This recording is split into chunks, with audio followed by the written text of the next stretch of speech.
మా నియోజకవర్గానికి అధ్యక్ష దయచేసి కూర్చోవాలి. మా నియోజకవర్గానికి సంబంధించి తప్పకుండా అన్నాను. మా తుంగతుర్తి నియోజకవర్గం చాలా వెనుకబడిపోయింది. దయచేసి మా శ్రీధర్ బాబు గారికి, మా ఇండస్ట్రియల్ మినిస్టర్ గారికి విజ్ఞప్తి చేస్తా ఉన్నా.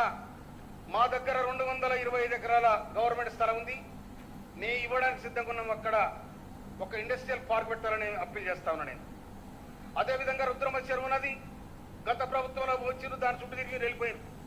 కానీ రిజర్వాయర్ దాని రుద్రమ చెరువును ఇప్పుడు 5,000 ఎకరాలు పారుతా ఉంది. రుద్రమ చెరువును కనుక మన రిజర్వాయర్ చేస్తే 30,000 ఎకరాల ఆయకట్టు తయారైంది. అదేవిధంగా అధ్యక్ష, మాకు పునాది గారి కాల్వ ఎన్నాళ్ళ నుంచో పెండింగ్లో ఉంది. భువనగిరి నియోజకవర్గం, తుంగతుర్తి నియోజకవర్గం, ఆలేరు నియోజకవర్గం, ఈ 3 నియోజకవర్గాలకు సంబంధించి దాదాపు ఒక 70,000 ఎకరాల ఆయకట్టు బారే సందర్భం ఉంది కనుక అది 60% అయిపోయింది. ఆ 40% కూడా కంప్లీట్ చేయాలని మీ ద్వారా ప్రభుత్వానికి విజ్ఞప్తి చేస్తా ఉన్నా.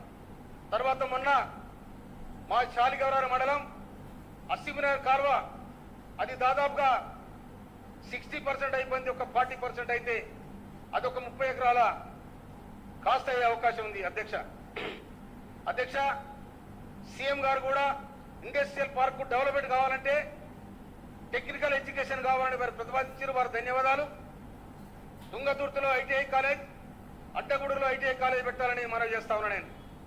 తర్వాత తిరుమలగిరిలో జూనియర్ కాలేజ్ శాంక్షన్ చేసిన సీఎం గారికి నేను హృదయపూర్వక ధన్యవాదాలు తెలియజేస్తా ఉన్నా నేను. అదేవిధంగా ఇలా గౌరవనీయులు మా ఉత్తమ్ కుమార్ రెడ్డి గారు మినిస్టర్ గారి వారి సొంత గ్రామం తాటిపాముల, ఆ ప్రాంతానికి ఇరిగేషన్ వాటర్ సోర్స్ లేదు. చెన్నూరు రిజర్వాయర్ నుంచి దాదాపు 8 గ్రామాలకు వాటర్ వచ్చే రిసోర్స్ ఉంది కాబట్టి దాన్ని కూడా అమలు చేయాలని చెప్పి నేను మనవి చేస్తా ఉన్నా. అదేవిధంగా అధ్యక్ష ఒక 5 మినిట్స్ అధ్యక్ష, నేను హాస్టల్ చదువుకున్న స్టూడెంట్, నేను సోషల్ హాస్టల్ చదువుకున్నా నేను. ఎందుకంటే ఇవాళ దళితులకు ఏమన్నా గరీబులకు ఏమన్నా చేసిందంటే 1974లో ఇందిరాగాంధీ గరీబీ ఆటో నినాదాలు తీసుకొని భూములు పంచిపెట్టింది, ఇల్లు కట్టించింది, అట్రాసిటీ చట్టం చేసింది, అన్ని చేసి ఇవాళ ఇందిరమ్మ రాజ్యంలో నిటారుగా నిలబడ్డ ఒక మాదిగ ఎమ్మెల్యేగా నేను చెప్తా ఉన్నా నేను. అధ్యక్ష, ఈ అవకాశం ఒక్క కాంగ్రెస్ పార్టీలో వచ్చింది కాబట్టి నేను కాంగ్రెస్ పార్టీ నన్ను ఆదరించింది కాబట్టి చెప్తున్నా నేను. ఇవాళ కూడా కాంగ్రెస్ పార్టీ ఇలా ఏ ఊరు పోయినా ఇందిరమ్మ ఇల్లు ఉంటాయి. కానీ ఇలా కూడా మనం గౌరవ ముఖ్యమంత్రి వర్యులు 3,500 ఇల్లు ప్రతి నియోజకవర్గానికి ఇవ్వాలని ప్రతిపాదన చేయడం జరిగింది. వారికి ధన్యవాదాలు తెలియజేస్తా ఉన్నా నేను. కనుక ఇవాళ మా మోత్కూరులో ఆర్టీసీ డిపో పెట్టడానికి గౌరవ మంత్రివర్యులు కూడా వారు సహకరించడం జరిగింది. గౌరవ మంత్రివర్యులు పంచాయతీ శాఖ బాధ్యులు సీతక్క గారి అప్పీల్ చేస్తా ఉన్నా నేను. పోయినసారి ఉన్న గవర్నమెంట్ మొత్తం కంకర్రాలు కూడా ఏరుకుని ఈసారి గెలిస్తే ఆ రోడ్ల మీద కంకర కూడా అమ్ముకుందరు. ఆ పరిస్థితికి వచ్చింది. ఎందుకని చెప్తున్నా అధ్యక్ష, నేను ఎన్నికలు జరుగుతూ ఉన్నాయి, నా ఏరు పక్కన రోడ్డు, నా ఊరు పక్కన ఏరుంది. ఆ ఏట్లే 3 కిలోమీటర్ల రోడ్డు వేసిన రాని ఏట్లే.